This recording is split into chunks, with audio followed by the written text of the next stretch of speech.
മാസം അങ്ങ് കഴിയട്ടെ. ഇപ്പോൾ റബീഉൽ അവ്വൽ കടന്നു വരികയാണ്. ഒരുപാട് ആളുകൾ ഹുബ്ബു റസൂൽ എന്ന് പറഞ്ഞ് കടന്നു വരുന്ന ധാരാളം ആളുകളെ നമുക്ക് കാണാൻ സാധിക്കും.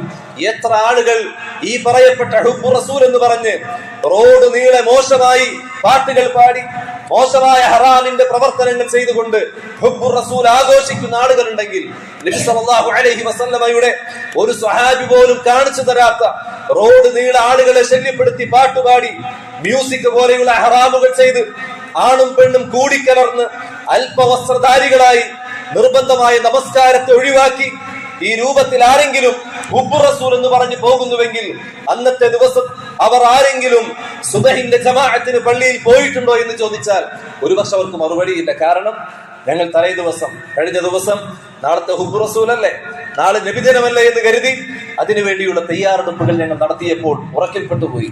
നിസ്കരിക്കാൻ കഴിഞ്ഞില്ല. ആ നിസ്കാരം നിർവഹിച്ചു, വീട്ടിൽ നിസ്കരിച്ചോ?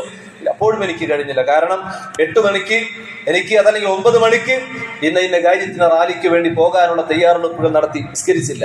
പ്രിയമുള്ള സഹോദരങ്ങളെ, ഇങ്ങനെയല്ല നമ്മൾ മാറേണ്ടത്.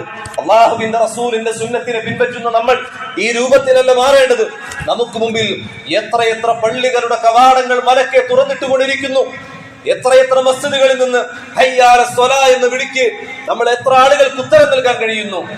ഓരോ മാസങ്ങൾ കഴിയുന്തോറും നമ്മൾ ഇഷ്ടപ്പെടുന്ന, നമ്മളുമായി അടുത്ത് നിൽക്കുന്ന എത്രയെത്ര ആളുകൾ മരണപ്പെട്ടുകൊണ്ടിരിക്കുന്നു. പ്രായ വ്യത്യാസമില്ലാതെ ചെറിയ കുട്ടികളെന്നോ യുവാക്കളെന്നോ വയോവൃദ്ധരെന്നോ സ്ത്രീയെന്നോ പുരുഷനെന്നോ വ്യത്യാസമില്ലാതെ അല്ലാഹു തആലയുടെ വിളിക്കുത്തരം നൽകി എത്രയെത്ര ആളുകൾ നമ്മിൽ നിന്ന് വിട പറഞ്ഞുകൊണ്ടിരിക്കുന്നു.